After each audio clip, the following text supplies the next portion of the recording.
Bom dia, terceirão.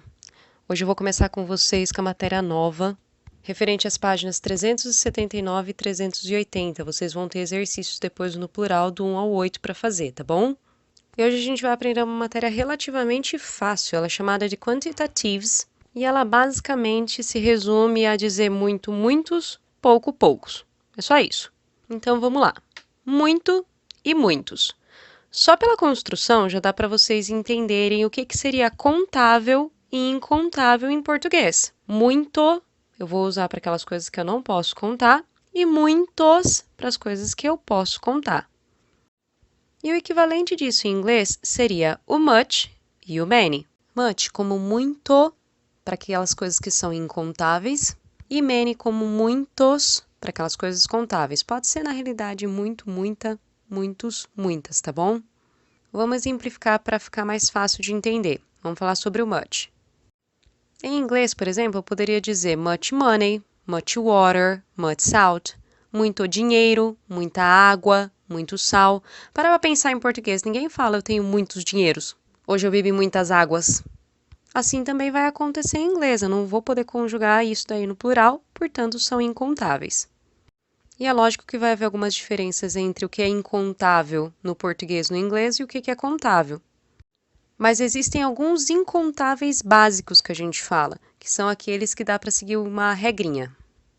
A gente vai combinar assim, tudo que for massa, pó, líquido ou gás, eles são incontáveis e eu vou ter que usar o much.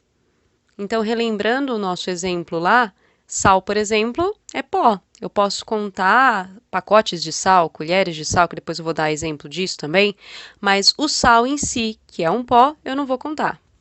Água é líquido, então eu posso contar os copos, eu posso contar as xícaras, mas eu não posso contar a água em si. Massa é interessante a gente fazer uma observação, porque, por exemplo, pão, em português a gente pode contar. Ah, me dá 5 pãezinhos. Mas em inglês eles vão pedir pelo tipo de pão, porque pão é uma massa que foi cortada em pedaços. Isso serve para bolo, isso serve para torta, isso serve para queijo. Queijo também é uma massa feita de leite. Eu vou poder contar as fatias de bolo, os pedaços de torta, as fatias de queijo, mas não essas palavras em si. Essas são uma espécie de regrinha para incontáveis em inglês, mas também existem os incontáveis, as palavras que eu não posso contar, que são diferentes do português e só. Na realidade, existe uma lista gigantesca de incontáveis que são diferentes, mas aqui eu vou apresentar para vocês os mais comuns, que são information, homework, news, advice, informação, dever, notícias e conselho. Geralmente, quando vocês forem fazer provas de gramática, ou prova de proficiência, ou prova para entrevista de serviço, são esses incontáveis diferentões que vão aparecer lá. Ah, mas, por exemplo, no português eu tenho informações. Ah, eu preciso de 2 informações sobre esse assunto. Como é que eu falaria 2 informações em inglês, já que information é incontável? Para essas palavras, eu vou ter que usar uma expressão pieces of, pedaços de. Na realidade, em inglês teria que falar, eu quero 2 pedaços de informação. A tradução seria, I needed 2 pieces of information. One day I'm going to Malta to big hotel. In the morning I go down to eat a breakfast. I tell the waitress I want 2 pieces of toast. She brings me only 1 piece. I tell her I want 2 pieces. She say, go to the toilet. I say, you don't understand. I want to do piss out of my plate. She say, you better no piss on the plate, you son of a bitch. I don't even know the lady, and she called me a son of a bitch. Já exemplificando aí o many, eu poderia ter falado, então, o glasses of water, o spoons of salt, slices of bread, então copos de água, colheres de sal, fatias de pão, todas as outras palavras que vocês sabem que são contáveis, né, galera? Meninos, meninas, livros, escolas e assim vai. Beleza, entendido isso, agora eu vou falar dos opostos de much e many, que são little e few. Declara que much é incontável e que many é contável, e por consequência, little também vai ser, e few vai acompanhar ao raciocínio do many. Ou seja, little como pouco e few como poucos. Much muito, little pouco. Many muitos, few poucos. Já era. E para além disso tudo, existem, lógico, alguns sinônimos em inglês que podem servir para substituir tanto much quanto many, ou só um ou outro. Os sinônimos para much e many, ou seja, que dá para substituir os dois, são lots of, a lot of, plenty of. Eu quero que vocês notem que tem um of no final de todas essas expressões.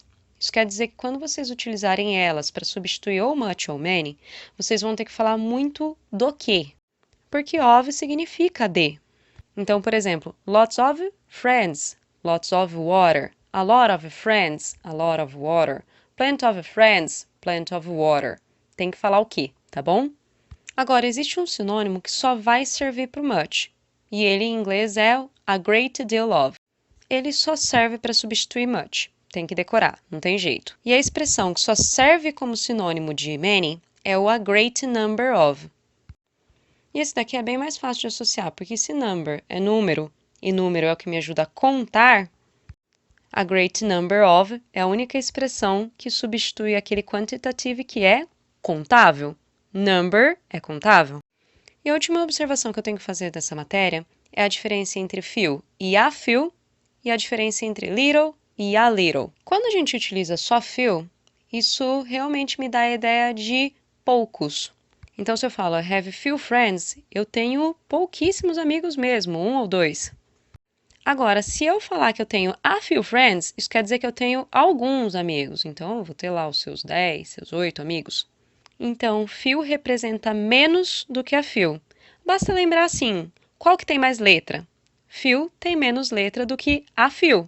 Então, few vai ser menos, a few vai ser um pouquinho mais. O mesmo raciocínio serve para little e a little, tá? I drank little water. Nossa, eu bebi menos de meio copo de água. Eu bebi pouca água mesmo. Agora, I drank a little water. Eu já bebi um pouco de água, me dá a sensação de que eu já bebi o suficiente. Com isso, como eu tinha falado para vocês já conseguem resolver exercícios que estão na página 379 e 380 da apostila, mas que estão lá no plural para vocês responderem, tá bom?